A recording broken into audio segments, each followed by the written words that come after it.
big boss that's special. It ain't no game, but they saying welcome to the second level. Second level. Second level, baby. Second level. Hello, Internet, and welcome back, or welcome to Indie Please Add Details, episode 25. My name's Keegan, we're half level 2 gamers, hanging out with Tom, the other half. How you doing today, Tom? Grandiose.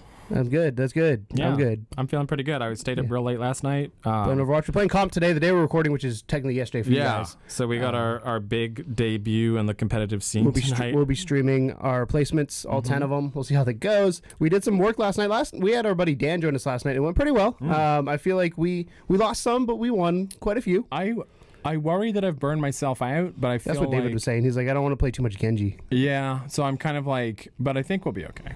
But I'm feeling good. I'm feeling pretty good. Welcome to my world, Tom. You know how many hours I have in Overwatch? You know how many hours James has in Overwatch? Too many. He has like 800. Year. He has like 800. Like a year in Overwatch. It's like 800. I do want to start with some housekeeping before we jump into the episode. First things first, 24-hour live stream will be going live this weekend starting Sunday at noon our time, Central Standard Time, going to 1 p.m. Monday. So that's March 11th through the 12th. Ending at 1 p.m. because there's daylight savings, so you got to add that extra hour on because technically it goes away. We'll be doing 24 hours for Able Gamers again. We did this last year on my birthday. You did it a few months ago here. So we're going back to my house, having some fun. We have lots of friends that are joining. Tucker, who was in chat last time, might join us in-house. I was going to say in studio, but it's technically my house. I know Jessica, who was here last time, Dan, who played with us last night, will be there. Ben, a lot of good same faces, probably, yeah. There's like, the Facebook group, I think, has 17 or 18 people said they're going. Nice. So we'll see if they all show up. Yeah. That's always the trick. But this one's going to be special because we're putting a lot more. We're putting a lot more pressure on ourselves with what we want to achieve as far as donations, but also 500 is the goal, Tom. We have some special things to keep us going throughout the night. And cocaine. No. Well, maybe. But no, we have a bunch of freebies.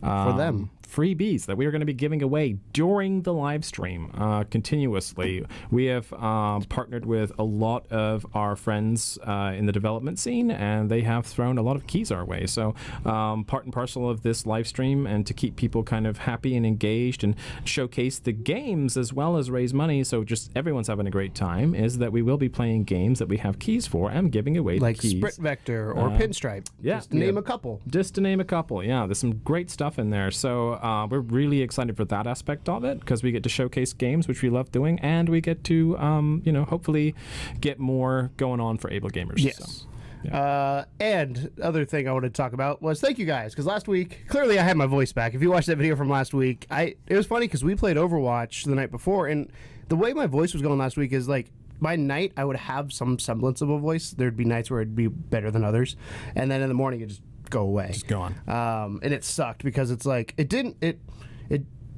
hurt, but I could tell like it was swollen and all that. Like it didn't hurt to swallow, that kind of thing. Without your vocal cords, you're basically useless. No, that's not true. That's not true. You just talk a lot of your life, and I feel like when you take that away from you, you're just kind of like, what do I do? What do I do now? Like, I don't know. But I want to thank everybody who commented on that video, saying, "Hey, get better." I had people reach out to me on Twitter and on my private Facebook saying, "Hey, feel better. You sound like shit." I was like, you did sound like shit. Yeah, it was wonderful. Our buddy Brad at work said I sounded like I smoked 20 packs a day. So he got the full experience because he was back there when I worked. So the cycle of my voice, and I will jump into the episode, was first of all, I had a fever, which is how it started. Like high fever, too. Well, I had actually it started with congestion, turned into 102 fever for a couple days. That broke. I then lost my voice, which was completely gone, and then it would come back, and then it would go away the next morning. And then one day after, like as I was leaving work, I became the 13-year-old teenager voice with everything just cracking, and I was like, voice. "Oh my god, awesome. Like this sucks." Holly was making fun of me. I missed that one. Yeah, Holly was making fun of me hardcore. Really She's like, "Go home." I was like, "I'm going." And then now I feel better. I'm still a little bit like nasally and stuffed up. Like I think that's just standard for most people. But I also think it could potentially be allergies that time of year as well. So, but let's jump in to Indie Please Add Details. For those of you who don't know, this is our weekly dip into the world of indie games and indie news, where we discuss. Start that again. This is our weekly dip into the world of indie games and indie developers, where we talk about the news and our excursions throughout the week. It's been an extra week. You're allowed to have one. Well, I couldn't read last week either. Okay. Topping it all off with a topic discussion that you can join. You can listen to us on your favorite podcast services: iTunes, Google Play, Stitcher, SoundCloud, any of those third-party apps. I'm still looking for another one. I still don't like iTunes. They need to fix that shit. Or you can see our lovely faces at level2gamers.com, level2gamers.com, and see our lovely, well, you won't see the camera, but you'll see the results of the new camera and our studio. And I think so we haven't recorded since we used the new camera. But first, let me get to Twitter, I guess. You can continue discussion off air, but online on Twitter. Love to Gamers STL or Discord link in the description. We haven't recorded since we did the first episode with the new camera, which was 2 weeks ago because we didn't record last week. I think it went well. The visuals were perfect. The audio needed work. We tweaked the audio, and it's going to be a learning process as we go along. Basically, last week we did. Last week we did. Because it's a new camera, I just turned everything to auto with audio because I was like, let me focus on visual. And it wasn't bad, it just wasn't great. So hopefully this week's a little bit better. We actually went manual, we put some headphones on before, and we talked to each other, and hopefully it's way better. So I'm excited about how this turns out. But let's move into the new releases on Xbox, PS4, and Switch. I'm switching up this week, no pun intended. Xbox is going to be first because they describe games better than PlayStation blog. Because they actually have descriptions of the game and not like, this is an MMO action RPG where you swing a sword. Coming new to Xbox for March 5th through 11th. Game number 1. Let's do it. TT Isle of Man, Ride on the Edge, Day 1 Edition. Okay. Xbox One Enhanced. That's a motorcycle game? Yes. What's TT? Hold on. We'll get there. I don't know. It's not in there, is it? Yeah, I don't know.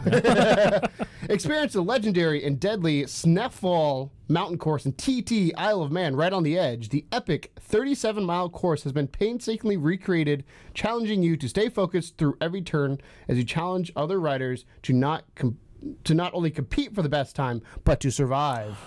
You can pre-order TT Island of Man, Right on the Edge, to get the TT Legends Honda CBR 1000 RR Fireblade as a bonus. I'm assuming that's a bike. That's a very wordy title, isn't it? I think TT Island of Man would have been fine. Right on the Edge is just like... Right on the Edge Day 1 Edition. Oh, yeah. If you get the Day 1 edition. That's 2 sentences for your title is too much. But do you know where the Isle of Man is? No. It's just off coast of England. So cool. It's a little isle, obviously. With man? With probably a few men in there. And yeah, but it's renowned for this course. So it's been painstakingly recreated, Tom, and it's enhanced on Xbox One X. So if you have an Xbox One X, I'm sure this looks really amazing. Yeah, if you like TTs, whatever the fuck they are. Or motorcycle racing games. I was a MotoGP dude. Final Fantasy 15 Royal Edition. I'm not going to get into that, but that comes out. Scribblenauts Showdown. Go head-to-head in a new party-style Scribblenauts game. Combine more than 35,000 objects from the game's directory to outwit your opponent across 25 minigames across a variety of modes. Supports single-player against AI or with up to 4 of your friends. That's not mad about it. I like Scribblenauts. I've always liked Scribblenauts. Yeah, Scribblenauts was always that game. You're like, what can I put in here? Right. I mean, that was encouraged imagination, which I think is great for video games. And, Cthulhu was essentially the answer to everything. But, it's still pretty cool. I don't believe that. It was for me. Dildo was a good one. Does Dildo work? I don't believe so. Fear Effect Sedna. Featuring stylish visuals and stealth action gameplay, this newest entry in the Fear Effect series will have you commanding a special squad utilizing each of their special abilities and unique weapons to take down the enemies and crack the toughest puzzles in the world. Engaging story full of dynamic characters. I didn't know Fear Effect was a series. Nor did I, and also that is a super generic description. Yeah, so it's a cool cel shaded look. Yeah, this one I'm actually kind of intrigued about. North. Xbox One Enhanced, because you got to put that in there because Xbox cares. Xbox cares. Xbox cares. Taking place within a classic cyberpunk atmosphere and inspired by classic sci-fi films like Blade Runner, as well as real-world events, you play as a man seeking asylum in a city full of strange creatures and even stranger customs. It'll be up to you to figure out what task will need to be completed to be granted asylum in this narrative-driven adventure game. It's really interesting. If they do it right, it can be really good. I'm good with anything that says it's like Blade Runner. Yeah. Basically, I've never seen Blade Runner. I love the sci-fi noir stuff. So yeah, I'm down with the clan on that. This is March 7th. Everything else was March 6th, which I believe is already out. This comes out today when you're listening. Way of the Passive Fist. Outthink and outlast your enemies in this unique take on the brawler genre through parries, dodges, and dashes until the Passive Fist technique, and utilize the Passive Fist technique and fight mutants and manics across planet Zircon 5. That's on the brink of destruction. So this is how you get good at Dark Souls, basically. This teaches you how to dodge and parry and do all that kind of stuff without actually... That's not Xbox One Enhanced, just so you know. No.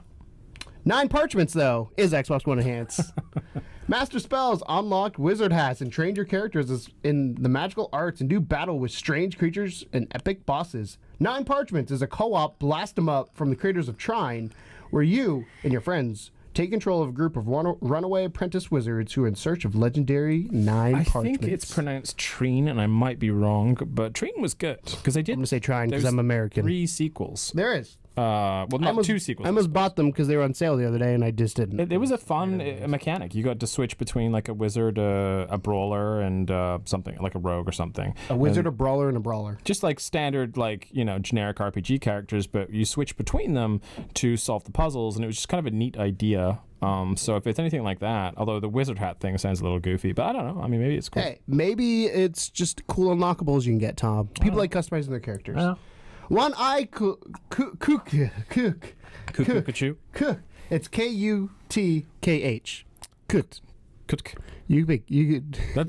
That's a sketchy word to pronounce. Yes, that's what I was thinking. It is Xbox One Enhanced though, Tom. With unique graphics, art style, and a mix of sci-fi and fairy tale fiction, One Eye Cook places you and a traveler on its way home who crashes on a mysterious planet. To complete his journey, he must go to the ninth heaven and defeat the sun and the moon. This game looks real generic and boring, not gonna lie. Like, the artwork does not get me at all. It's just... it looks goofy. It looks like I was gonna say snipper clips, kind of. Yeah, I'm not mad about it. I think it's fine. The Darwin Project. This is a big one. This is a big one. Console launch exclusive.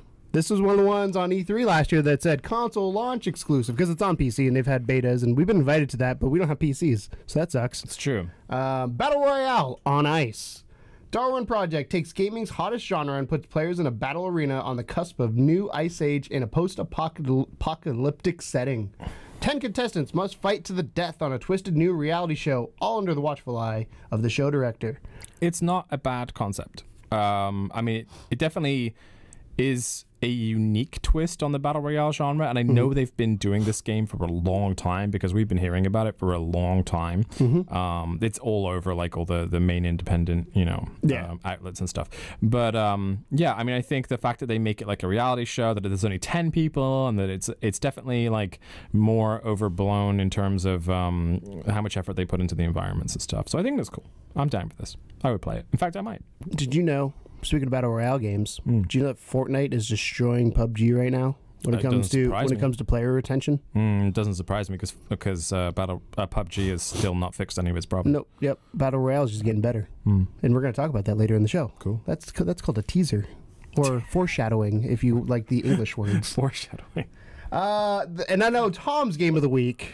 Oh yeah, I can't wait. Train Sim World Founders Edition. Wow. It's a console launch exclusive. If I'm going to get it, I'm going to get the Founders Edition. Fun fact, I actually might get this because I love these type of games. I believe you. One of the biggest train simulators on PC is coming to Xbox One. Interact with trains and their controls in a fine detail across a wide variety of engines to learn what it's like to guide tons of cargo traveling at 125 miles per hour. Features in-depth tutorials for new engineers, 24-hour service mode for professionals, and the option to take a seat and watch the world go by. So you can literally ride a train in your train sim game. Yeah. Fucking hell, that's You can also control it for 24. I thought you were going to talk about the 24-hour train on a real train. Like, why would I want to do it virtually? Could you imagine this is the guy who fucking loves VR. Well, that's if this was in VR, I would maybe be more inclined. But Xbox doesn't support VR, Tom. I know, yet. But no, I love these type of games. Like, I really want. So one of the things I've been saying for a little while now is I want a true flight simulator in VR because I think that would be a blast. But a train simulator, I'll take that.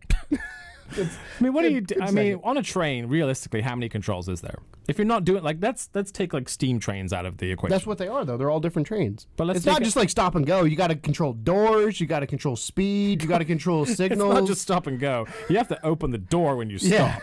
Yeah. And then close them again, and then go. There's signals you got to stay in charge of. You got to stay on schedule. You've got to make sure that you have the fuel and all that. Well, depending on if it's electric or gas. If it's electric, then it's voltage and all that. There's lots of things to monitor. Chinese bullet train. Japanese bullet train. Do they have those in China? Bullet trains? Probably not. They should. They might. I don't know. I've never been. Should. We should. Cool. That was all the new ones on Xbox. Cool. Some of them are gonna be the same. Let's over to PlayStation though. Yeah, And let's see how many different ones there are. PlayStation has a couple. There's VR ones. Lots of VR games. Some I'd never had heard of before I read the drop. Just gonna point that one out. I'm not gonna. You can watch tomorrow on Codename Morpheus to see what those are. Here's a new one. Plug for the T-shirt. DJ Max Respect.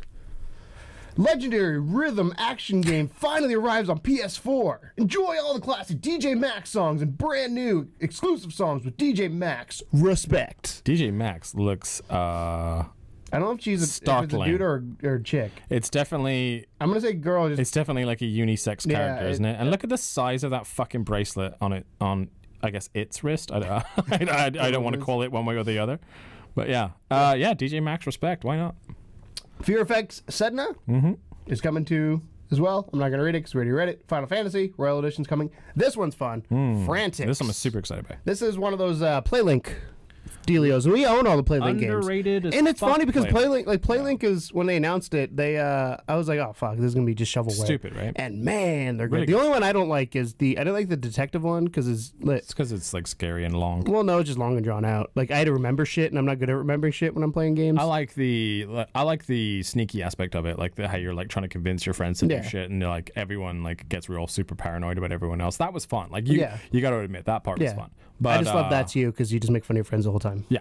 But Frantics, an arcade style fun and madcap minigames are all the rage in Frantics, where you and up to 3 friends have to face up in a variety of challenges. So picture like Mario Party is kind of what I'm getting with the the vibe claymation style, which is very popular with these PlayLink games, which I love. I think the art style on all of these games is gorgeous.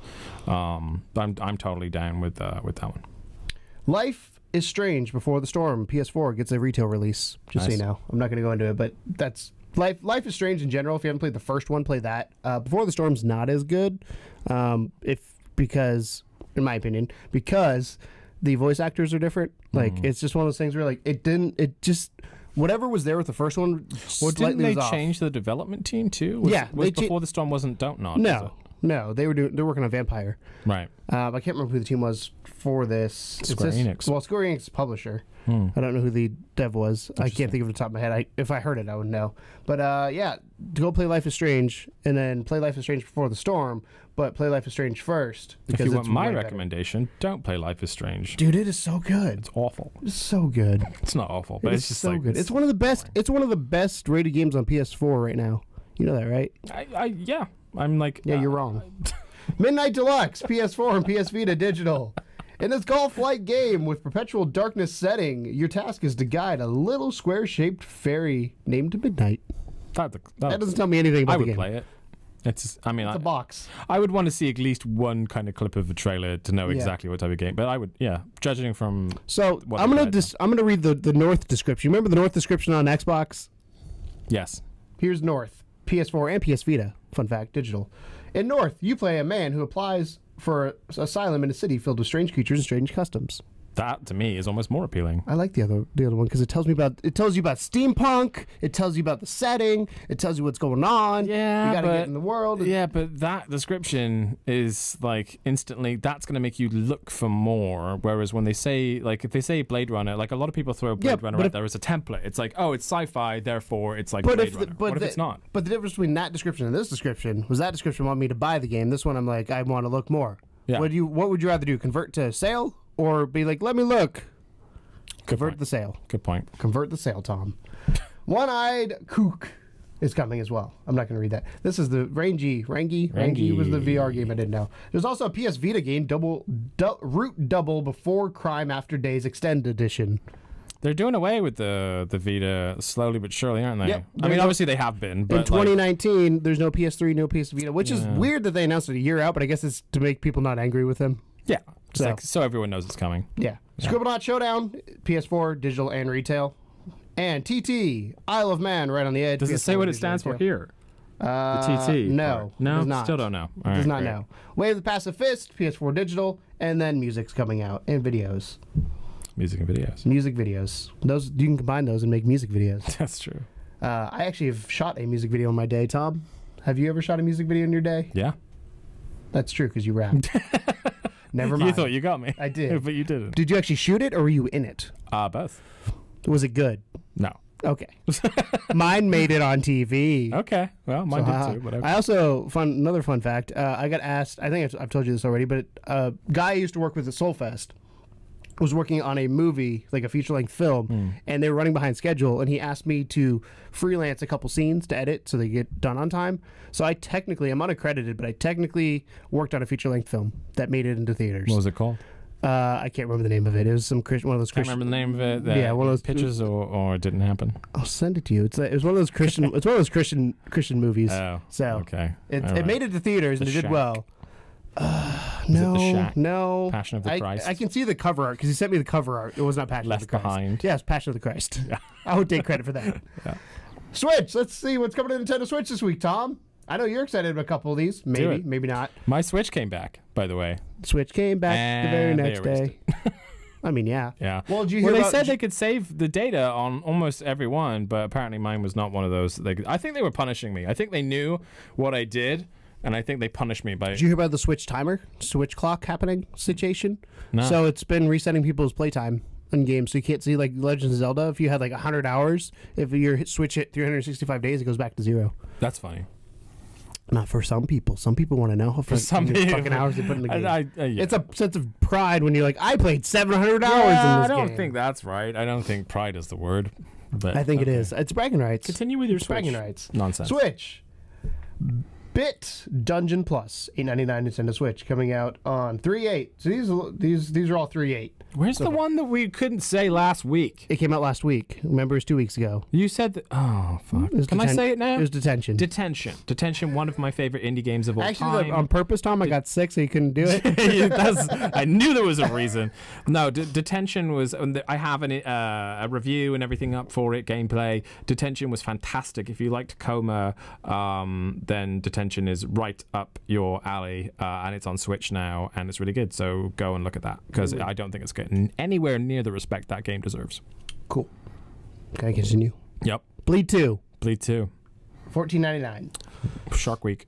Earthlock, $29.90, which is a weird price. iZombie, $4.99. Midnight Deluxe, $3.99. That's that weird box game. So you can play that weird box game on Switch. Your golf mini box, dude. Need to see more, but yeah. You said you wanted it. You said you'd play it. I said based off the picture art of the cover, I would at least give it a go, and it's $4. So. Yeah. So you don't need to see more than. But I would like to. Nope. All right. You get to stand behind your word. Sturden Binary Stars comes out. It's technically pre-purchase. I don't know if it actually releases this week or not, but it says the 8th. You can order it on the 8th. The Men of Yoshiwara. I can't fucking Ogia. Yeah, no, you got it. The Men of $14.99. No, nothing about the game. If I click Probably on it, it'll like tell me. But it looks like Japanese. Oh, look, I got to verify my age. Yeah, sorry. I'm gonna say Japanese RPG. It still wouldn't let you watch it if you verified your age. Yeah. The Trail Frontier Challenge, $14.99. World Conquer X or World Conquer 10. I don't know if there's 9 other of them, but $8.99. Flint Hook, $14.99. That's one people need to look at. It's Flint Hook on the Nintendo Switch because Flint Hook is an amazing indie game. Just saying. Okay. One-Eyed Kook. So you can play this on any platform you want. They just want me to say it every single time. It's $4.99. Trying to catch Spy your eye. Chameleon, $8. That's actually one I played and put up. Played that. I was going to say, why do I recognize that? Yeah, name? I played that one, put it up, and it was a lot of fun. It's very basic, but if you love puzzle games, it's one to go into. And then Turtle Pop Journey to Freedom is $19.99, and I want to click this one because it's got lots of funky turtles going on, and that's all. I like the name of the next one, but it's next week, Tom. Oh, you That's son next of a week. fuck. Turtle Pop Lots of colorful pictures. Turtle Pop Journey to Freedom is a platform puzzle game that introduces Bebo, DP, Slimy, Smarts, Willis, and Sparky the Turtle. Shouldn't be Those turtles are fucking cute, though. Yes. Look at the eyeballs. Faster on that new thing. gameplay, multiple multi-character controls, and turtle linking. Environmental manipulation, item deployment, and Is that like match-three a turtle mechanics. Voltron? Just I don't know what happened there, but I now want this game more. yeah, I'm with you on that actually. Turtle Pop Journey to Freedom Let's coming do it. March 9th. $20. Yeah. $20. I think so. I don't know. Pretty Yeah, $20 sure. bucks. $20. Yeah, That's you know rich. what? I have one overriding thought as you were going through that whole list What's of your things there. overriding My overriding thought was, as much as I love to see more games for the Switch, do you think it's starting to get shovelly? A lot of that looks shovelly to me. Shovelware. Yes and no. Some of the if it's an older game I have an issue with, like depending, like Spy Chameleon came out like 3 years ago. I have an issue with that. I don't have an issue with it because that's established, but I think like there's a lot of like just looks like little fluffy things that like I don't know. It almost looks. It's starting to look like Steam. Let's pick one. It's starting to look like Steam. Pick one you want me to go in and iZombie. see. iZombie. Okay, let's see if iZombie's worth it. Let's We're do waiting for the it. page load. Maybe I have to verify my age here. Who knows? Command your zombie horde and infect the whole world. Fool the military and ensure no one stays safe. It's a zombie apocalypse with built-in level editor. Once you are a human, I'm not going to read that whole thing. It sounds Features. Be like a zombie. an eat iOS brains. game. Control your minions by simple controls. You might be dead, but who said you can't come up with a great strategy? Simple arcade and puzzle-like rules. Be smart, sneaky. A comic setting. Zombies are cute and funny too. In-game level editor. Endless fun and even more brains. I agree. It sounds like a. That sounds like an iOS mobile game, port. right? Which So. is shovelly. Yeah. So yeah, that's the one part. Because usually when you read the Switch stuff, I'm like, oh, that's really neat. That's finally coming out. That's finally coming out. I like the old ones coming out, honestly. But when it comes to It depends on that which stuff, ones they are. makes me nervous. Like the Flint Hook coming out is great because it's I feel like you need like the best ofs sometime Yeah. from other platforms, and Greatest you want to throw some other ones. editions. Yeah, so like you go in and you're like, I'm trying to think of one that came over recently that say like it's not going to, but Firewatch would be good to come to Switch. Oh or, yeah, Oxenfree would be or great. Oxenfree, like games like that. They're like these did or Inside. Inside might be too dark for the Switch platform, I think so. but that's what I'm saying is things like that. They're like okay, these are good, but I also do like that they have other ones coming out and going on. Once Doom came out on the Switch, I think we finally decided that there's nothing It's adult. that's too dark for the Switch platform, so that's good. So there we But, go. yeah, interesting. That is your new releases Cool. for PS4, Xbox, and Go get them. I was going to say Steam because you said Steam earlier. Switch. That's the word. So let's move on to the actual details here. Do it. In detail number 1, Blackout Club has a teaser trailer, and I showed this to you beforehand.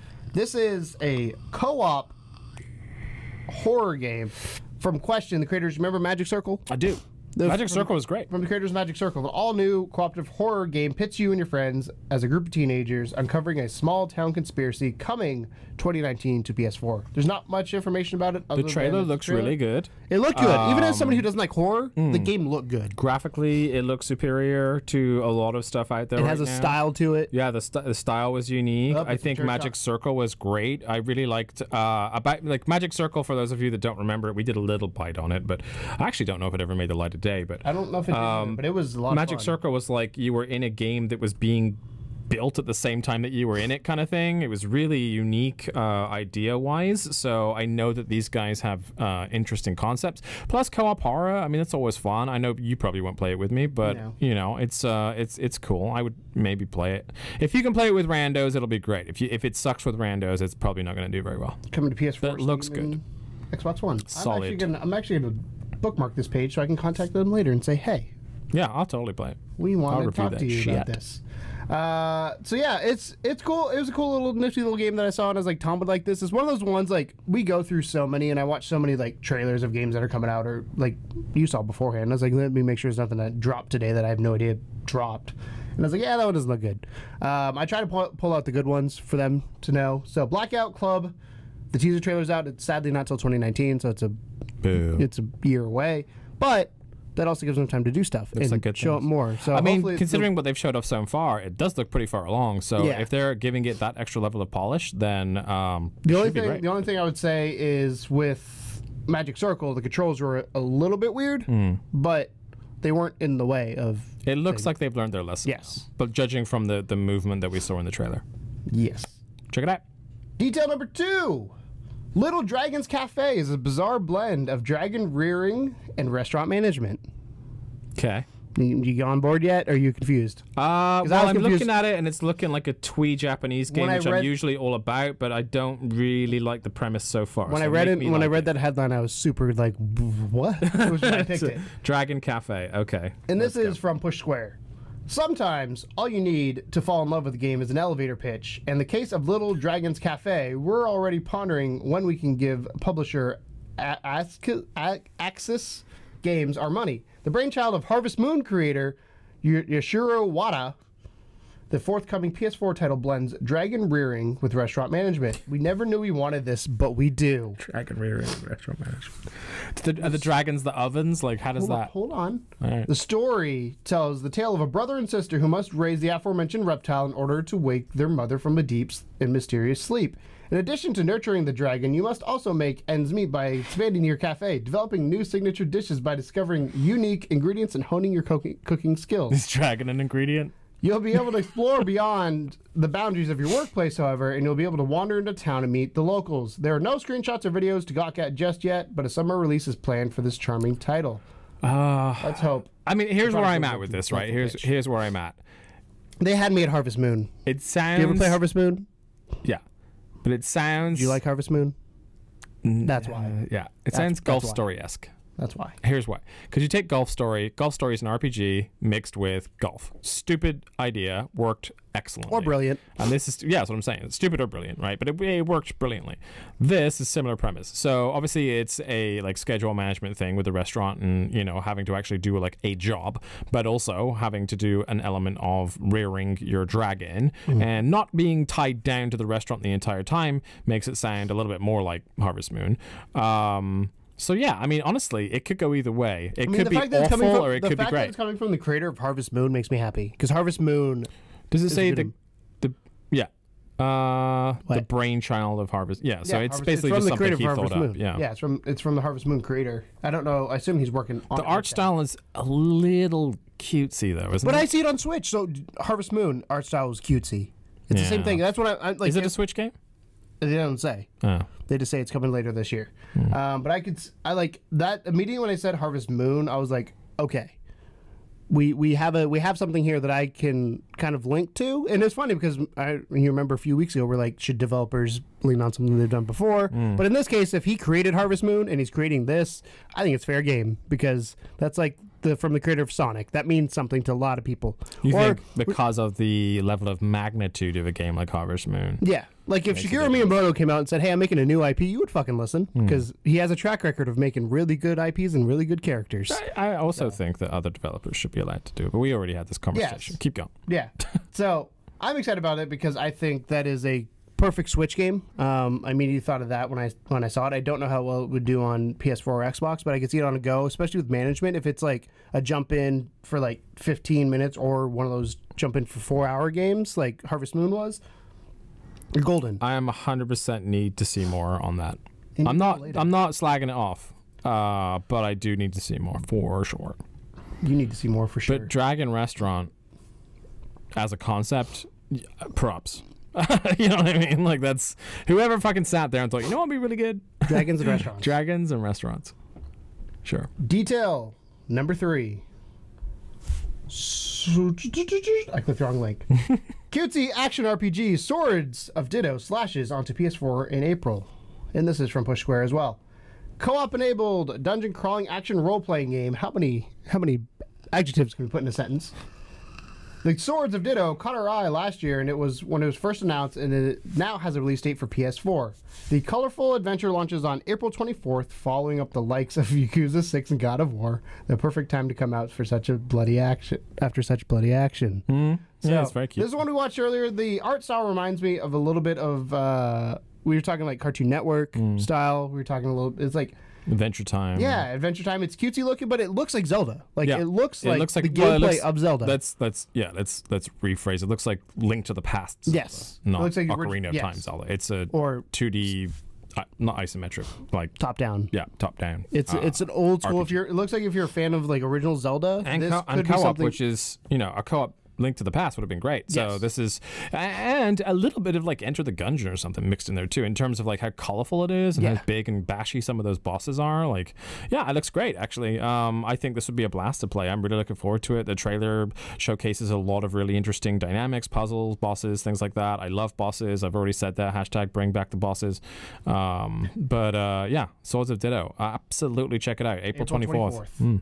I'm so excited for this. I'm gonna reach. There's another one I'm gonna reach out to after the show and be like, "Hey, Okay. your shit looks good." Give us things. Detail number 4, and this ties into our live stream that we have coming up later this week. Fortnite added colorblind mode.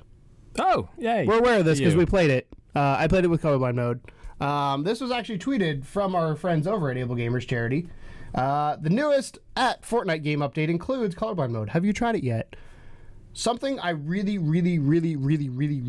like about this is, and you can see it now, and we'll probably have it up behind us, and you'll see it behind us, is it uses the sliders with the numbers. Oh, So good. most games are either, there's two ways that colorblind modes, from my experience, work. One, it's on-off, or it's on-off with a slider. And the on-off is all right. I guess it's better than nothing.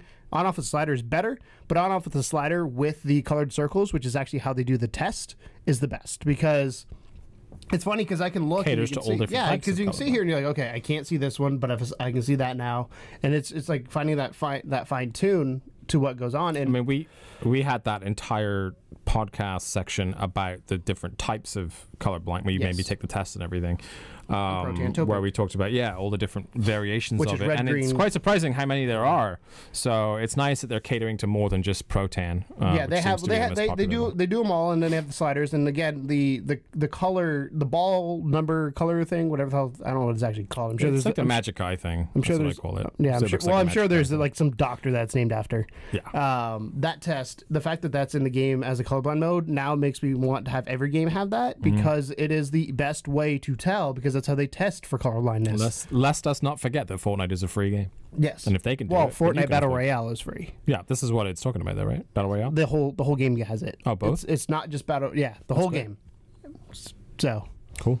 yeah, I'm excited about that. Everybody loves colorblind mode. And detail number 5. Every colorblind person loves colorblind mode. No, every person loves colorblind mode. Sure. Detail number 5, and I think the biggest one of the week.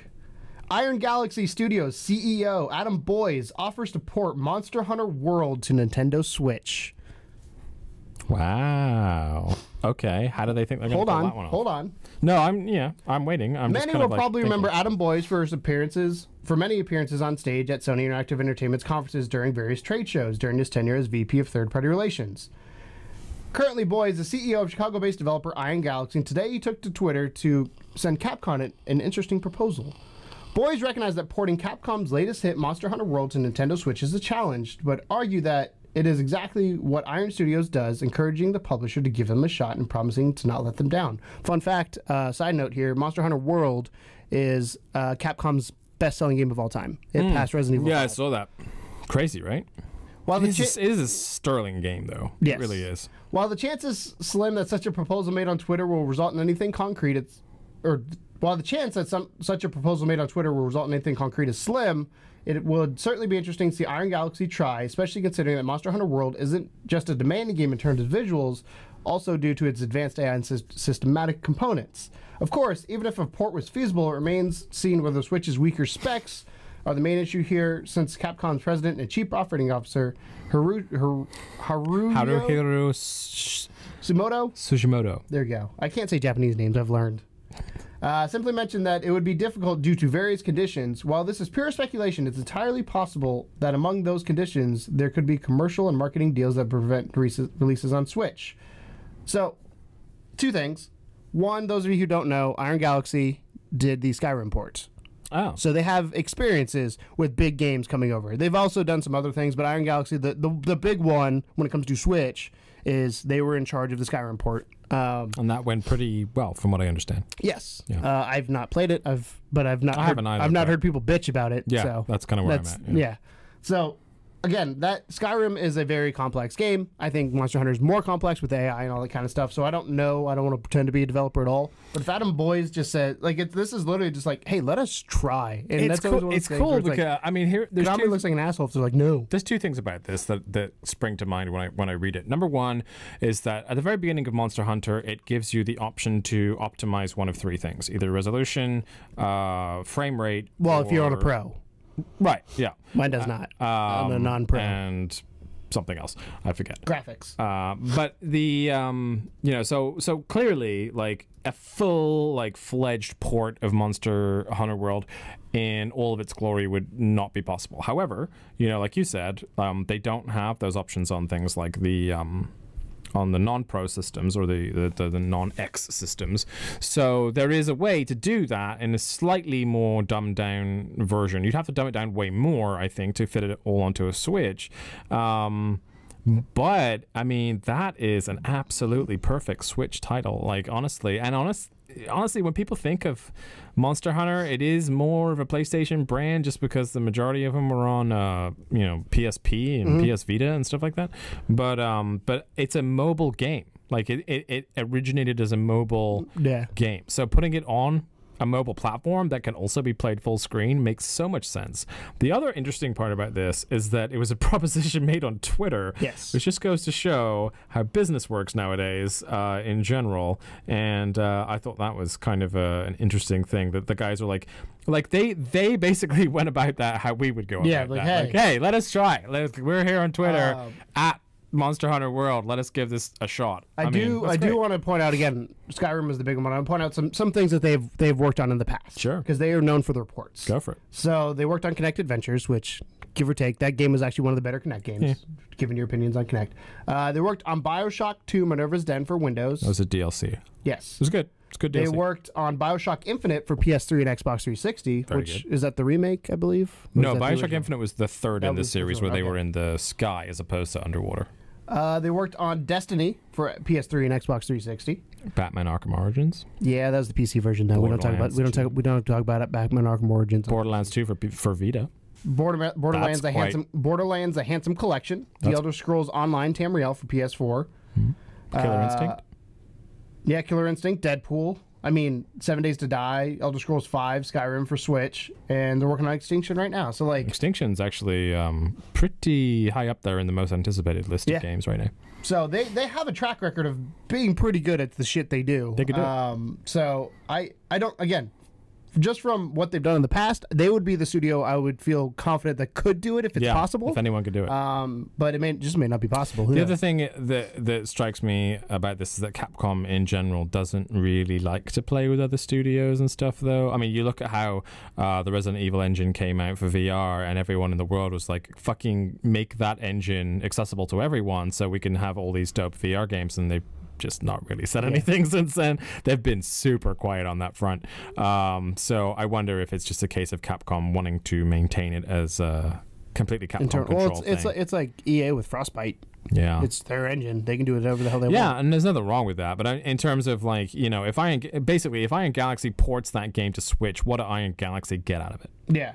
It's not going to be the satisfaction of porting it to Switch. When Bethesda says you can take Skyrim, which is a 5-6 year old title, and port it to this because it's going to be cool to see what happens, that's one thing. But for a game that only came out this year, and knowing that they might fuck it up, I mean, it's unlikely, but they could fuck it up because of how intense that is. That's a big risk for Capcom. But from Capcom's perspective, it opens up to a whole new audience. Like, at some point, you're going to saturate of, like, hey, you've got...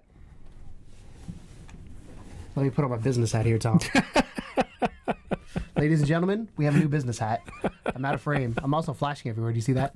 So from Capcom's perspective, Tom, what they're going to do, they would open up to a whole new audience. So you have the Switch audience. At some point, you'll be saturated on PS4 and Xbox One. You can't stare me in the face, Katie. For those of you who are listening, I have a 12-inch top hat with a 16-inch dollar sign glued to the front of it.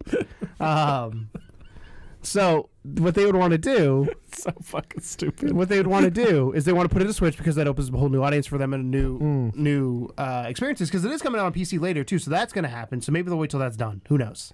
But I think it's a smart choice. I just don't know from a specs perspective if it's possible they should do it. That's Okay. just all I'm going to say. We're gonna have to figure something out with this business hat. I can't take you serious when you. I'm supposed to take you serious when you Yeah, have the but business hat hat. on, but it makes you less serious. So I'm going to put We'll a figure business it hat out. away. That's okay.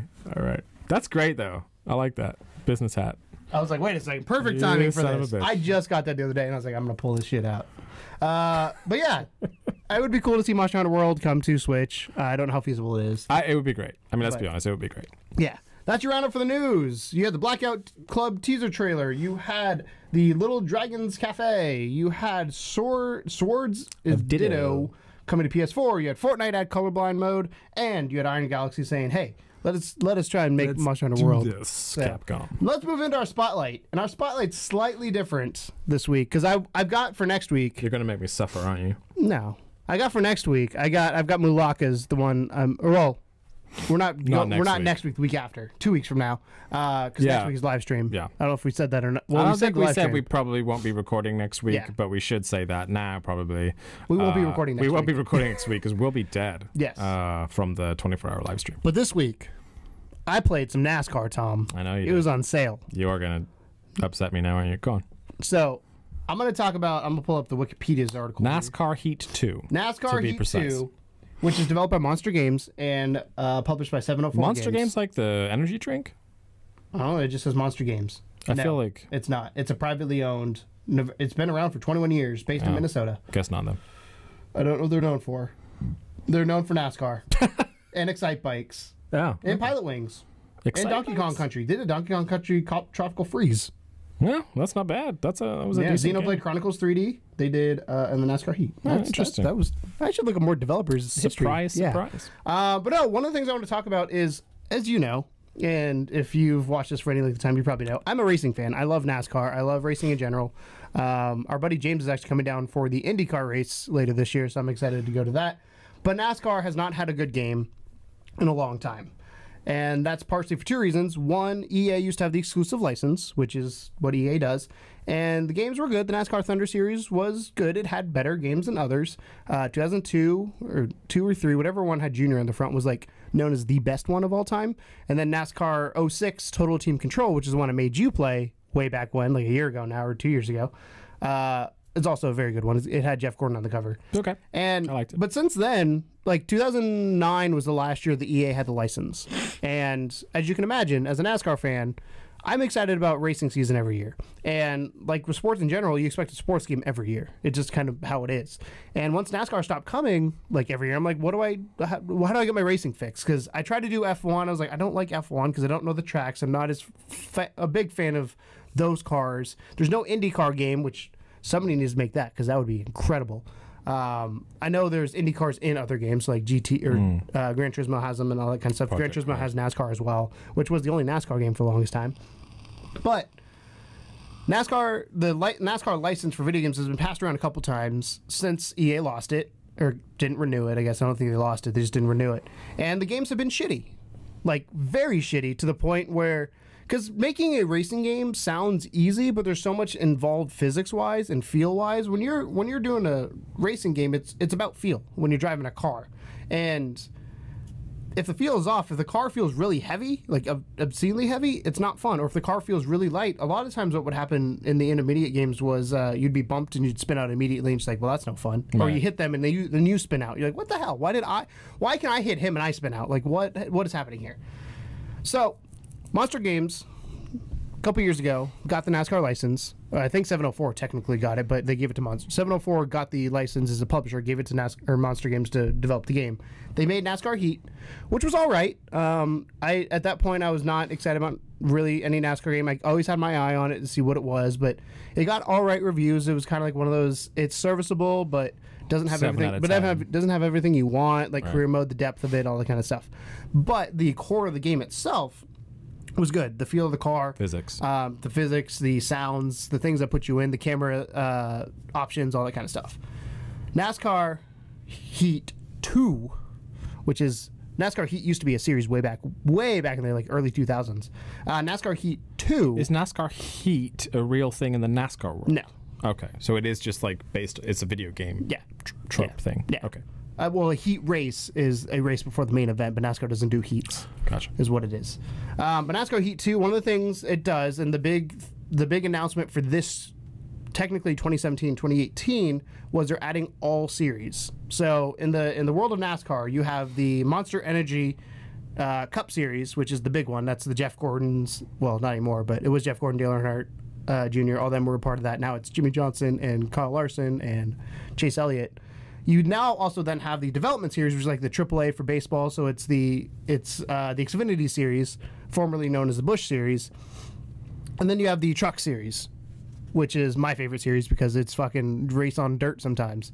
So a couple things that they do as a NASCAR fan that I really like. One, they don't fill it with bullshit drivers because 99 times out of 100, every game, and there's some in here that is like, number 105 is Joe Schmo that we created from our studio because he wanted to be in the game because we couldn't get this person's name or this sponsorship or whatever. Because NASCAR games are hard to make because of all the sponsors that go on. You got to get a deal with Bud Light, with Coors, with God, Miller. I never thought about that, yeah. Yeah, it's really hard to do to get their names on the tracks. And from what I've seen so far, this is the first game that has the sponsorships all correct around the racetrack. It's not just like, because a lot of times they'll change, the same colors, just change the name. So instead of being Budweiser, it'll be Bidweiser. Yeah, well, not that close, but it'll be something else. For a long time, they changed when Dale Earnhardt Jr. had Budweiser, changed it to just Dale Earnhardt Jr. was like his sponsor, which kind of sucks because it breaks the immersion, but not really because it's just a name on a car. But so they added all the series, and the career mode takes advantage of that. So right now, I'm playing through my career. And they do it as like a my story. So it starts off with Brad Keselowski, who is a former Cup Series champion, saying, "Hey, I don't have a ride in my truck," which is cool because he actually owns a Truck Series team. He goes, "I don't have a ride in my truck, but let me get you in touch with some of my contacts and see what I can do for you." And you start your way up with a 1-star truck. And your first contract I was offered, and I don't know if it changes each time I played, but this is one I was offered, was a 1-star truck, and they're like, finish top 30. Our goal, which is how racing, you don't get the best gear right away. You got to work your way up. And I finished, I think 25th that race, and they're like, okay, cool. We're gonna. It's kind of like a tryout. We're gonna keep you in mind at the end of the season if we want to sign you. And then as you go along in your first season, you get these offers of like one race deals of like, okay, you're trying out for this team, and if you do well, you get better offers. If you don't hit the goal, you're less likely to get an offer the next few weeks.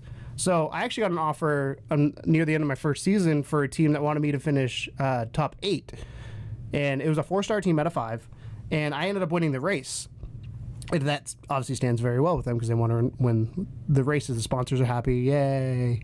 But then at the end of the season, what happens is you get contract deals from those teams. And depending on how well you did, you get contract deals from other teams. So you have to make the decision of, do I want go with a team well, that do I asks me want to do this, or yeah. do I go to this other team that might be better? Or worse. So the predicament I'm in right now is you go Truck Series, Xfinity Series, Cup Series, and obviously you want to get to the Cup Series as soon as you can. Right now in the Truck Series in my career, I have a 4-star team that wants me. In the Xfinity Series, which is the next step up, I have a 2-star team that wants me, and I can't do both because it won't let me. So it's like, do I do the better Truck Series team to try and get a better Xfinity Series team, or do I go with the worst Xfinity Series team just to get there? To hope to get a better one and with lesser equipment. I made a decision to stick with the trucks because I wanted to win a championship because to me that's the way you should do it. But like that level of depth is super cool. The other thing they have is their setup screen, which you have to turn off any assists to get to it, which I thought was dumb but cool. I wish it was off by default, because I couldn't find it for a long time. Like, why can't I set up my fucking car? And that's half the battle as a NASCAR fan. You want to set up your tire pressure, your wedge, all this kind of stuff. And when you get in the setup screen, it's just a block and shows you different parts. But it has, I think, like 72 different things you can tweak on your car. And again, as a fan of NASCAR, I know what a lot of those things do, and you tweak it and you get better, and it's going for that extra 1/10 of a second on qualifying, and then you can save the setup for racing versus qualifying, and you go through that way. And it's a lot of fun just going out to practice. Like, okay, I ran at Daytona, I ran a 49.60. What if I tweak this? Can I get my qualifying lap to a 49.30 or something like that? And just, it's always that little bit of like, how much faster can I go?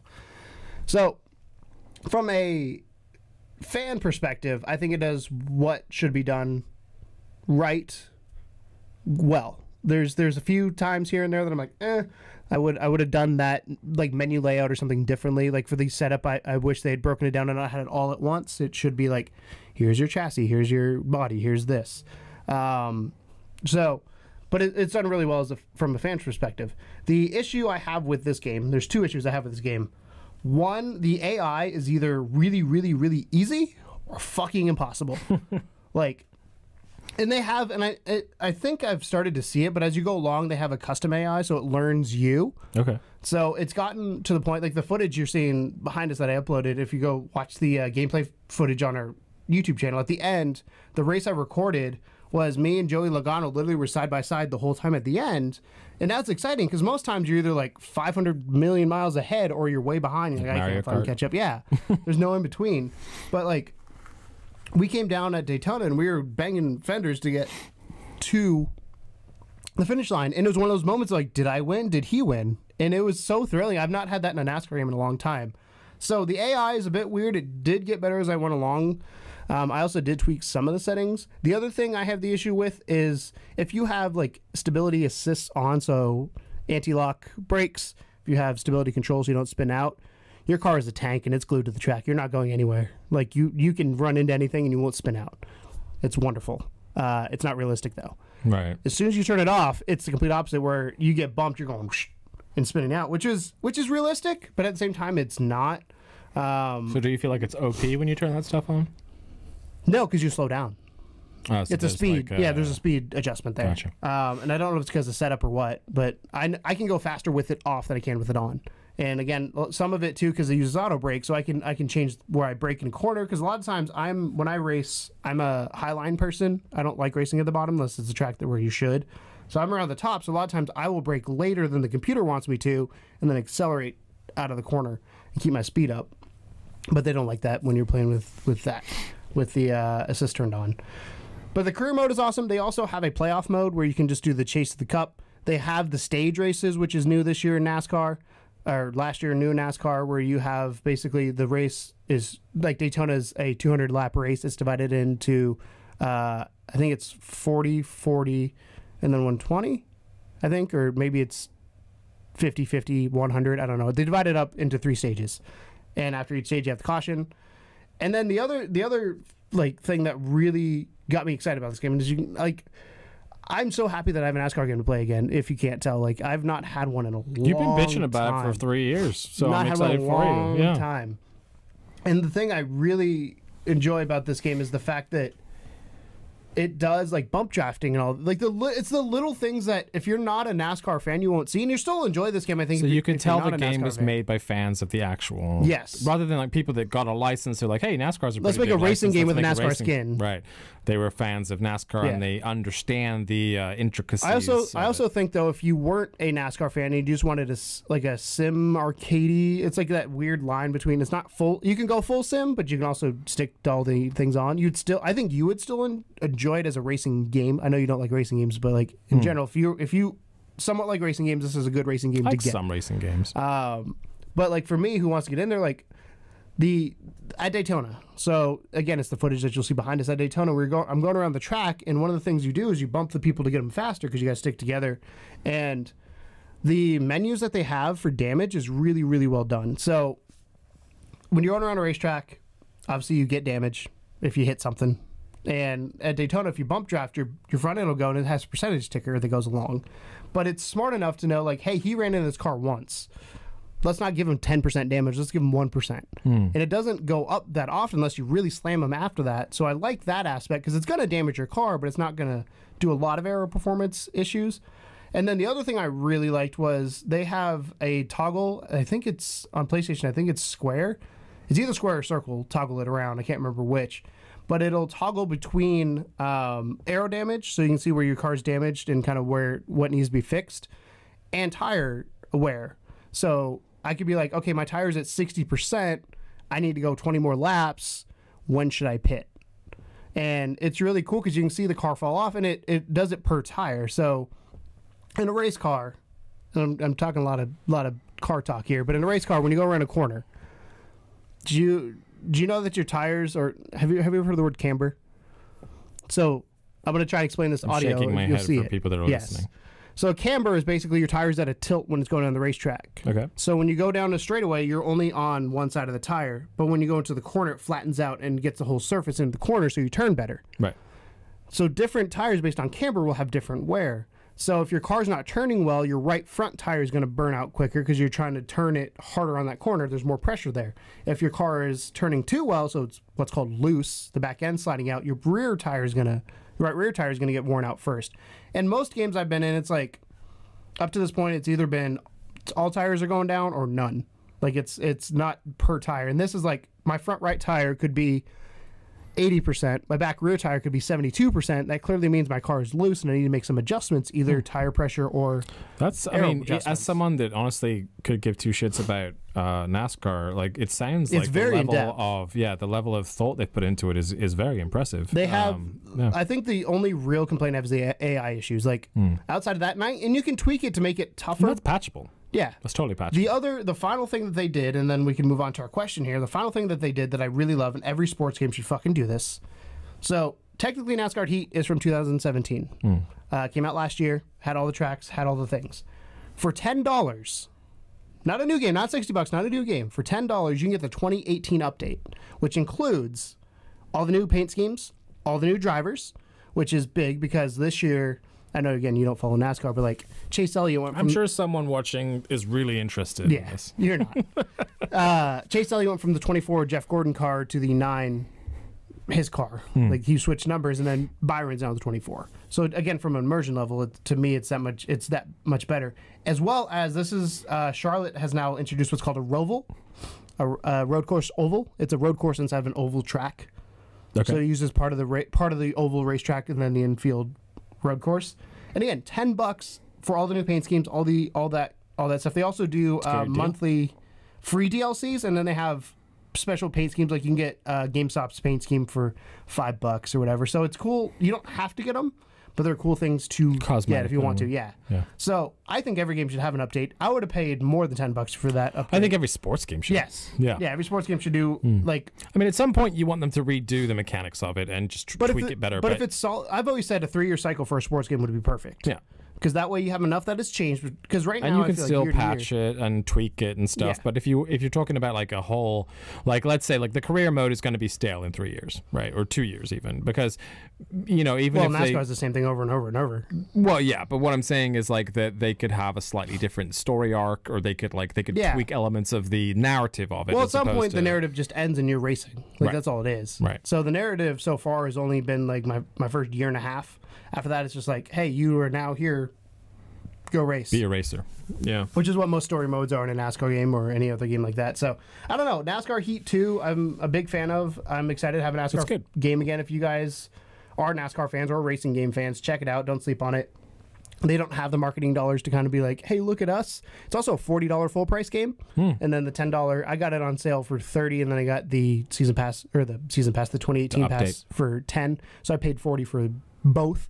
And what's really weird, when you launch the game, you have the option of 2017 versus 2018. So when I launched the game, it's like, do you want to play 2017? And 2017 has challenge modes, like they're like real world scenarios that you got to recreate, and don't let me run out of gas before I win type things. And then 2018 is just kind of the core mechanics of what's there. So it's playoffs, career, race now, play now, whatever they call it, and that kind of thing. So it's really, they hit everything as a NASCAR fan would want to hit. They have some issues when it comes to, I think, gaming wise. Like I said, AI is probably the big complaint I have. But outside of that, like, you can tweak it and make it competitive. It kind of sucks that you had to do that and it wasn't ready to go out of the box. But I spent maybe 10 minutes going in and out of races. I think for the price tag and everything though, and for what it sounds like they did include correctly, yes. that's it's a minor thing. That's a minor. Yeah. And like you said, they can fix it. Even if they don't fix it, it's fixable with in-game settings. With customization. So, but yeah, cool. NASCAR Heat 2. I know you're probably never going to play it, but man, I'm probably going to play it on stream. I joked that when I picked it up, I'm going to play 100% race on stream.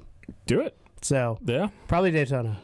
I love Daytona. Is there a 24-hour NASCAR race? No. That you can do? The longest NASCAR race is the Coca-Cola 600, which is about 4.5 hours. You should stream that. Dude, streaming at like 2 a.m. I can't Charlotte. for can't. 6.5 hours. Yeah. Or 4.5 hours. Daytona I could, though. I'm happy for you that you have Dude, a I'm super NASCAR excited. game that you like. Yes. And I'll leave it at that. Cool. Moving on to our spotlight question this week after NASCAR. And this is going back to Nintendo Switch. Did you know that Nintendo Switch just had its birthday? 1 year. March I 3rd. did not, but Turn 1 year old. But happy birthday, Nintendo Switch. Now that Nintendo Switch has been out for a little over a year, how would you grade it? And what do they still need to work on to become competitive good with one. Sony and or Microsoft? That's a good one. So, Do you have some pre-opinions here? Well, I think. I mean, I have a couple. Okay. How would I grade it? Fucking. What are we grading it out of? I don't know. Whatever you want to grade it out of. Out There's of no 10 system. or like a There's no grade, like A+, or, you know. I was gonna say just better than the Wii U. Way better than the Wii U. I would say. Okay. So to me, the Nintendo Switch put Nintendo back into the conversation of consoles. As somebody who owned a Wii and Wii U, and I liked my Wii U. I didn't play my Wii U outside of Mario Maker and Donkey Kong Tropical Freeze, which I think technically was a Wii game. I can't remember. I played a lot of Wii games on Wii U. I don't remember. But Mario Maker was the big one that obviously came out. That was last the generation exclusive that I played. Yeah. And that's pretty much all I played on that. And it's still, my Wii U still is sitting in my bedroom collecting dust. Like I pull it up from Mario Maker every so often. That's about it. The Nintendo Switch, I don't own one, but if you follow our show for any length of time, you know how skeptical I was of it. You know how pissed off I was. There's a video of me getting real angry at Nintendo, saying they need to fix their shit, and they have for the most part. They've done a lot. They never really broke it. Like you were. This was before it came out. You made your rant video. Yes, and then but it's based on the Wii U. The early, and then the early days, you were like still kind of like skeptical, but I think they turned it around pretty fast. So the things that I had the issue with, and this is as somebody again who I'm one of the 12 million people in the world that own a Wii U. My points back then were graphical fidelity, Software. It needs to be able to do decent graphics, 1080p, whatever, 720 even now on the handheld, but that's not a big issue as when you're on a big screen. And software. You have these big software games coming out that's like you have the Marios, that's the Wii U, not to rehash an old rant, but the Wii U lost me as soon as the Mario Tennis game just fucking sucked. Like that was because Mario. Odd game to lose a console on, It's but a Shigeru Miyamoto game though. If they can't do a Mario game, what can Wii U do? Like, you see what I'm saying though? Like if they can't make a first party game right, Star Fox was broken. Yeah, Star Fox to me is way more worrying than Mario Tennis. Mario Tennis was broken. Mario Maker was the only one that was really any good, and then Super Mario Brothers Wii U was fun as well. But software, and then third-party support. And as you could tell, you talked a little bit about today. Also, I think the marketing was terrible for it.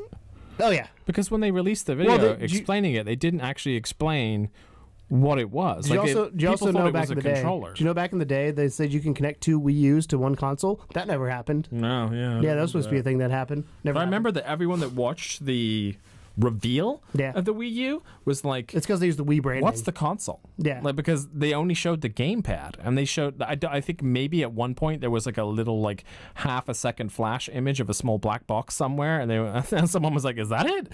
But like the way they advertised it right at the beginning was terrible. Whereas Switch really hit it out of the park. Let's talk. Crazy. I'm going to talk a little bit about what Switch did well out of the get go. Go for it. One, they pushed Zelda to Switch, which was a smart idea. Which kind of sucks because it's supposed to be a Wii U exclusive. I mean, if you're going to have a release title, you may as well have a Game of the Year Zelda. And it was funny because if you remember when the Switch launched, there weren't that many big games that came out. It was Zelda. Like you're going to play Zelda, like then what? Yeah. So Zelda came out at launch. That's what consumed everybody's time. It turned out to be one of the greatest games I think ever made. Definitely one of the best Zelda games ever made. Definitely probably one of the best Nintendo games ever made. Like it blew a lot of people away. Even as somebody who doesn't play Zelda games, it looked interesting because they tweaked the formula enough that's like it's an open world Zelda. It was smart. You then have after that you had ARMS, which before that you had Mario Kart. Well, that was a port. Yeah, It sucks. but it I was have to get over. like, I have to get over the fact that it's a port from Wii U because I'm buying the same game twice. yeah, but that's the issue I have. But with remember, the- hardly anyone bought a Wii U. I know that's that's what I'm saying. Like as somebody who bought it, most it's just Switch like, fans, was like new. that was brand new, and it was the fully complete edition with bonus Yes. stuff. So it was like the super pro deluxe version as of a Mario Wii U Kart guy, game. that sucked. Yeah, as a Wii U guy, I can see that sucking, but as someone that hadn't played it, like, and the way they did it, and remember, like, even if it was, even if they didn't do all the updates, even if it was just the same damn game, you're still getting it now in a portable format in full, like, glorious 720 or 900 or whatever it was. Whatever played at. Yeah, so it was, so before ARMS, I think that's underestimated as something that because that was the first game. I got that in Zelda when I got my Switch, and I played that a fuckload more than Zelda. Mostly just because I never found the time to sink into Zelda, whereas Mario Kart is a quick burst Jump in, game, jump so out. when you're mobile, it's perfect. Yeah. ARMS came out, new IP. Yep. It was a big deal. I don't think it set the world on fire, but it did extremely well. It did okay. I know it sold over 1 million units, which when we're talking the Switch right now only has a couple million out there. I don't know what their numbers are exactly. I want to say it's close to like maybe 7 to 10 at this point. I think so. Roughly. After the amount of time. I'm not 100% sure on what. I mean, numbers are. neither they're more readily available Yeah. Back in the day, to give you an idea, there was more copies of Zelda than there was sold for Switches. Switch than there were Switches.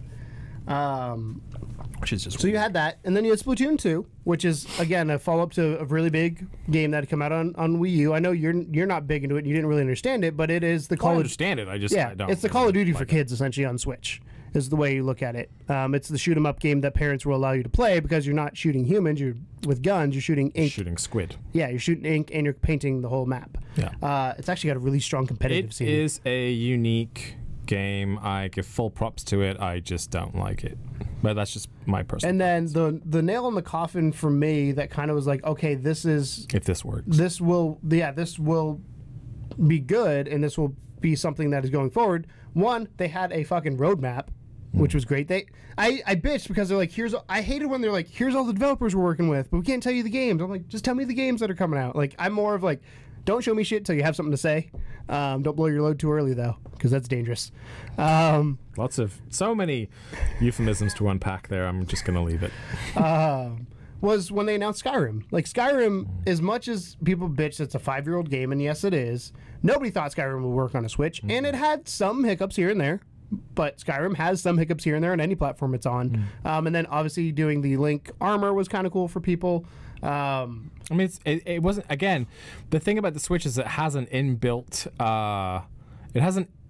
I guess I hate using the word gimmick because it's not a gimmick. It's really not. But it has an inbuilt bonus for every game that it can be mobile. Yes. So like for people that are Nintendo console only folks that maybe hadn't ever played Skyrim before, for them to be able to finally play Skyrim was awesome. But more so for the people that really like Skyrim to finally be able to play that portably, I think was almost a bigger deal. It was so like that's the thing. It's like it's not just Zelda. It's a massive Zelda that's also portable. Yes. It's not just Mario. It's a massive Mario that's also portable. And that was kind of the thing was that Dude, everything Mario Odyssey is what set me over the top. Like, if Mario Odyssey was good, which is funny because I was like, humans, fuck that. But then I was like, it's Mario, I'm fine. it's only one part, and it is weird. To give you an idea, I pulled up. They had the thing where they announced everything that's coming to the it. roadmap. Yeah. So this was the roadmap they initially announced that launch day was going to be Zelda Breath of the Wild, Skylanders Imagineers, Just Dance 2017, Bomberman R, which Bomberman R like didn't get good reviews, and I wanted to because it looks so good because I love Bomberman. I'm a classic Bomberman fan. I remember pre-64 Bomberman. I played the Genesis 64. Bomberman. I played 64 Bomberman. And my 64 was good. But And then 1-2 Switch was the other one, but it should have been that should have been a pack-in game. still Like, if wanna that play- was a pack-in game at launch, that would have just set shit on. You're totally right. And then March you had Snipper Snipper Clips. You had Fast FMX, which nobody fucking remembers. I still don't know what that is. And Has Been Heroes came out. Yeah. April you had Mario Kart 8.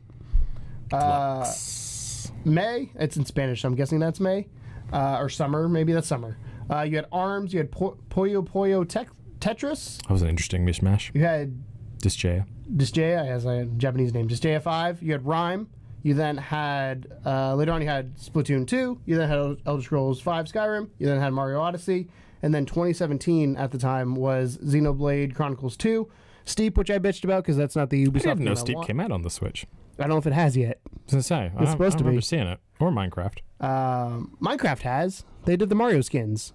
I don't remember. Dude, fucking Minecraft's come out on it. I can tell you that. I don't. I'm not saying Sonic I don't Mania believe you, ended up being a great, but that time we didn't know what Sonic was going to be. Sonic Mania was fantastic. Sonic Mania destroyed it. Yeah. Siberia 3, FIFA, NBA 2K, which is the game they Dragon touted Ball for a long time. Xenoverse 2. Dragon Ball Xenoverse 2, Street Fighter 5, 7, Ultra. I can't read the 5 details. Ultra, and then I Am Setsuna, Yes. which was a pretty big indie title. So that was it was looking back, it was decent, but it didn't have. It didn't light the world on fire, Yeah. but the ones that were first party did light the world on fire. Yes. At least, I don't think ARMS wasn't first party, was it? Yeah, it is. It's Nintendo made. Arms Excuse me. is Nintendo made. Zelda and Mario, though, did their jobs. And then Rocket League coming as well was another big one Yeah, for them, yeah. That's a and big they snatch. cross-platform and all that kind of stuff. So, what would you say if you what would you give the Switch in this first year, and what would you say they still need to work on? Okay. So I honestly would give it, like, I don't want to give it like an actual score. rating per se. Like You clearly have one as somebody who's not a huge Nintendo fan, yeah, I do have one, which is funny because I'm the big Nintendo fan. I don't have one, and that's mainly monetarily reasons. Yeah. Monetary reasons. Yeah, no, it wasn't. So for me, like, I got it more so out of the fact that I didn't know when I would be able to get one, and I happened to have the money at the Yeah. time. And I'm kind of a guy that, like, occasionally I'll get a windfall of money from somewhere, and then I'll sit there. He deals drugs. No, I should. I need more money, but no, like, I'll occasionally get a bunch of money, and then I'll just be like, hey, I Let's should do get that this. one thing that, you know, and That one expensive item. Literally, like, one of our mutual friends, the guy that actually did our did a Mario Kart tournament with us back in the day, Mr. Will Wheeler, posted on Facebook and just said something like, hey, Nintendo Switches are back on stock on Amazon. And this was the first time since launch that they'd been back in available. stock. So I was like, fuck, like, I have I remember you texted me that $300 day. burning a hole in my pocket. And I was just like, that day, like I bought a Yeah. Switch. I'm like, really?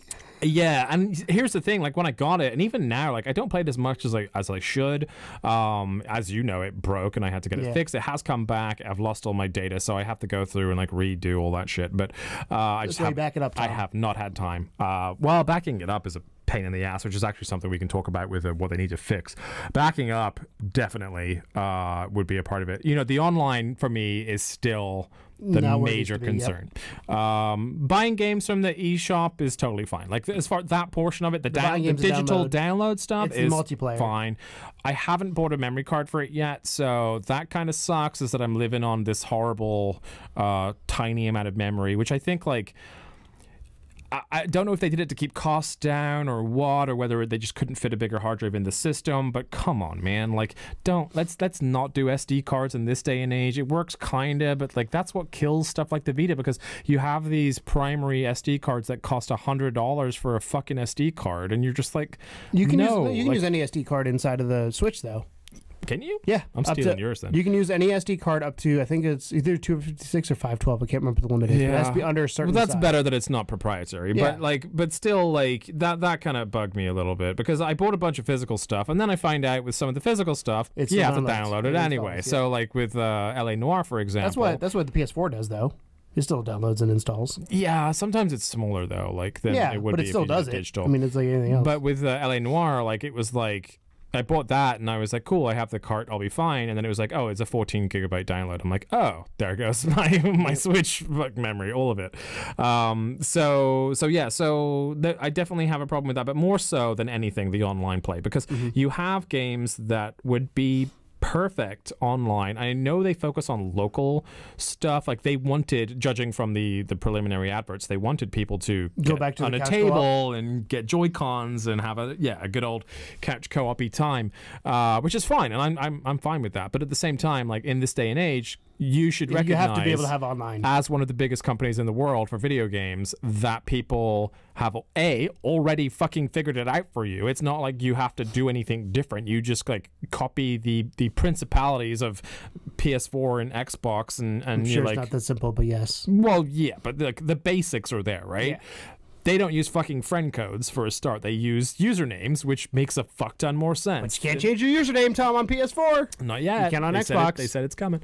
They didn't say it's coming. They hinted at it. They've hinted at it for a while. It's coming. They sent out a fucking survey of what you want, yeah. but that doesn't mean it's coming. It's coming. It was on the survey last time. So I think the online aspects are terrible. I have not played a Switch Online with anyone yet, Mario Kart? despite nope, not even that. Because Despite Wii U having Online friend with Mario codes with Kart people, was sketchy. yeah, and it's not that I think it's going to be bad. Like I played it like co-op, like couch co-op with my wife and stuff, but I haven't played it online. And also the fact that the Switch, even when you are online, doesn't have the voice chat or anything. Like you have to use Discord or something to talk to each other, which is so stupid. No, well, I'm they just have the phone app that you can talk to people it's in. still stupid. You can use your Like, phone. It's That's what Reggie said. an Everybody's got a phone. unnecessary Everybody's got a phone, Tom. It's an unnecessary extraneous pain in the ass. I agree. I think it's dumb that a system that has online capabilities does not have a But what built-in I'm voice chat. hoping for, and I don't think it'll happen, but what I'm hoping for is that, of course, Nintendo also has made it painfully aware that they intend to do their online package, whatever the fuck it They've is. that delayed they're it. doing. Right, they have. So hopefully it. But it's supposed to makes it be more robust. So whether they do start to and they actually and make they work it with DNA, right, which is knows what they're doing. if they make it closer to what the other generation consoles are doing, then I'll be happier. If they just go off on their own and do their little Nintendo World thing where they make it weird and quirky and just not quite working, I'll be sad about it. But as far as like games and stuff, okay, yeah, they've knocked it out of the park. And they've got there's definitely enough to keep you happy. And look what's coming up. You got a Yoshi game, you got a Donkey Kong game, you got a Kirby game. Yeah. Like, but also, like, I think the embracing of the indie developer scene was really smart on their behalf. Like I said earlier in the podcast, I do worry that we're moving into shovelware territory now. I like that you say that about this, but not about the VR. About VR? Yeah, because I feel like VR is. I have the same stance on VR. I don't feel think like there's VR as many. stands. Because there's not It's so because many there's less games. Yeah, that's what I'm saying, though. Like, It's still shovelware. Either way. yeah, Because if it's not a, all if of it's it. a There's shitty couple. game, There's once in a while there is, but there's not that many like $5 PSVR games. Most of them are like 10 to 15. I know what we're gonna talk about tomorrow. What? $5 PSVR games that I'm gonna find. There's like 3. But You sure don't about even start. We're going to finish this podcast before we start another one. But like with like so, if you go back to your Switch list of like what released this week, there was 10 games in there, 8 games in there. It was quite a lot, right? Yeah. And of those 8 to 10 games that you talked about, maybe 2 to 3 of them were like legitimate, established, solid looking indie games. Everything else was either like something that they, like you pointed out, had been released like forever ago and they were porting it, or it was just not really up to snuff. We looked at the zombie game and it looked like an iOS game, and I expect there to be iOS games on the Switch because of the nature of the Switch, but at the same time, like, I don't want the market to get flooded with that. Choice is great, but let's not do what we did to the Wii. Please, for the love of God, let's not do that. The Switch has integrity right now, which the Wii lost. The Wii started with it, but it lost it when they allowed all this shit to come out for it. And confused consumers outright. You know what I really, really, really, really want from Nintendo, and this is a complete turnaround from where I was from when it launched. Is it's now I'm not complaining. Like, their online stuff, I think, is the biggest thing they need to fix. Sure. Period. I want them to go back and understand what gamers liked about their old games and about games that they played in the past. What makes Nintendo couch co-op? Even if you make couch co-op now online co-op, like Mario Party Online. How much fun would that be? Yeah. And like make it the old Mario there. Party. Like, that's the other thing. It's like all these elements are there. They just need to make it put online. the pieces together. Yeah. And like, Mario Party Online would be stellar. Like some kind of a co-op Zelda would be stellar. Mm-hmm. There's so much there, so much good, but they tend to fluff it up by just like making odd decisions. Being Nintendo. And it's they're decisions that you kind of rack your brain and think like, why go that way? Like, why not have a little bit of convention in there of stuff that works? Mm-hmm. Like, I know that Nintendo didn't get to be Nintendo by copying everyone. As the counter argument to that is, look what the Switch did because it didn't follow the trend. Right, but also the Switch is a secondary console. It's definitely not competing, in my opinion. I think it will one day. I don't think it will. I don't think it can compete with the Xboxes and PlayStations you underestimate of the world. Nintendo fanboys. Well, fair enough. But I don't think it can, like, technically, it cannot compete with the PS4 and the Xbox One, who have already released updated iterations of the consoles that already smoked the Switch's technical prowess. But you don't have to have 4K, 60 frames per second, Horizons and Monster Hunters and stuff to have solid games on the console. They proved that with Zelda. They proved it with Odyssey. Gameplay is gameplay, and gameplay is king. And so they're holding their own, which is surprising enough that they're holding their own, because everyone thought they were going to choke so last with those month, stats. there was more Nintendo Switches sold in the month of February or January, because the February numbers haven't come out yet, than PS4 and Xboxes. Nintendo Switch was number one. But let's look at the. I'm not saying lifetime they're ever going to pass them. No, I'm just saying that gives you an idea how healthy they are. And versus like, there's more Nintendo Switches now. They had to hit over 12 million, because I read somewhere there's more Nintendo Switches now than Wii U. But when you put together all the PS4s and Xboxes and whatever that have sold since launch, 100 plus and you million. like if what's the average age of a gamer? Let's say, Well, it changes. yeah, let's say like 18 to 35, right? I think it's less than that. like 15 to 35. I was going to say, I would say 14, 15. 15 to 35 is your average median age of a gamer, male or female. 15 to 35. Yes, there are gamers older. Yes, there are gamers younger. There are definitely gamers younger. But that, I would say, is the bulk audience of these, because most of the people around that age range make their own money. And B, most games are made for that audience. So you got your 15 to 35 age range for and also that ties into like the launch of video games in general, by the way, in terms of when they release, those people are now a certain age. But a lot of people that have consoles and have jobs and can afford maybe to buy multiple consoles, real like solid hardcore gamers, like video game fans, when they get their initial console, they're very likely, unless they are a Nintendo fanboy, to go PS4 or Xbox, right? They're going to either go, if they went Xbox last generation and they weren't pissed off with all the weird tweaks and stuff that Xbox made, they're going to go Xbox. If they're Sony diehards, they're going to go Sony. But then when they're buying their second console, because of the weird beef that exists between Sony and Microsoft, which is It's because they're directly competing. They're directly competing, but also the lack of difference between those consoles.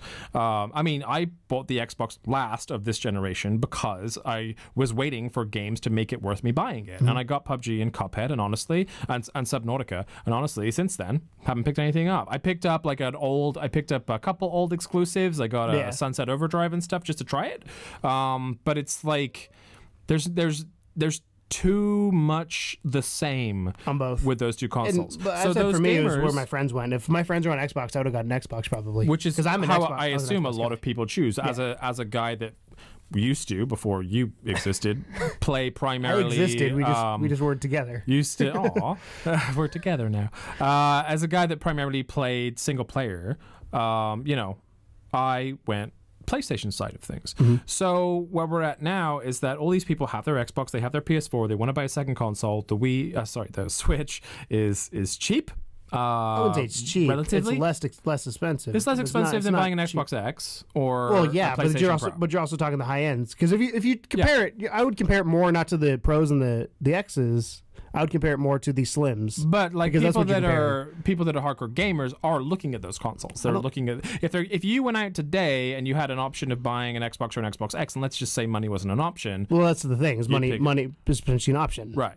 But for a lot of people, I'd probably pick the Slim over the X, but I would pick the Pro over the I'd pick the S. Slim. But the Switch is a secondary console. So I think that is kind of, that's the market they live in. That's what holds them back. And it doesn't really hold them back, I suppose, but it means that I don't think they'll ever fully compete with the other two consoles. But considering that they are the secondary console, for most people, they are doing fantastic. They beat their last one. I would say, they definitely beat the Wii U. I don't think anything will touch the Wii in a long time. I don't think they're Wii status yet, but honestly, the Wii was so gimmicky in places that I'm glad the Switch is not. Yeah. The Switch has its gimmicks, but the Wii, like the Wii milk modes and and the cow. stuff, are fucking stupid. We played a Wii game the other day. We played Mario and Sonic at the Olympics for fun the other day, and I mean it was okay. I love Wii. It was okay. because I love the Wii party games because they knew what they were. The party, yeah, but that's what it primarily existed for. The Switch has gamers in mind, and I think they've done a great job of that. So yeah, I mean, I think solid B plus for the Switch. It's definitely not A plus territory. They've done a really great job. They have. I think if their online miles does to really go in well, online. they'll. If their online was as good and robust as Xbox and PS4, they'd be way closer. Way closer. And I'm guessing that's what they're going to focus on this year. They separate themselves by not focusing on that. They said that turns people off, like myself. Like, I will play it for your single player games, Nintendo, because I know they're good, but I'm not going to be going back to the Switch time and time again like we do with Overwatch or whatever else on other consoles because your online sucks ass. Yeah. Cool. That's a good way to end it. Your online sucks ass. That has been Indie Please That Details, episode 25, our weekly dip in the world of indie games and indie developers, where we discuss the news and our excursions throughout the week. Top it all off with a topic discussion that you can join down in the comments below. Let us know what you think about the Switch. Do you have one? Give it a grade. Yeah, do you think it's done well? Do you think there's still a lot to improve? What would you change? What would you fix? What do they need to do? All that kind of stuff. You can list us on your favorite podcast services or see our lovely faces at level2gamers.com. Just get to continue the discussion online, but off air. Hit us up on Twitter, Love2GamersSTL, or Discord, link in the description. My name's Keegan. That's Tom. This has been Indie Please That Details, episode 25. Thank you so much for watching. And as always, welcome to the second level. bye. Ain't no game.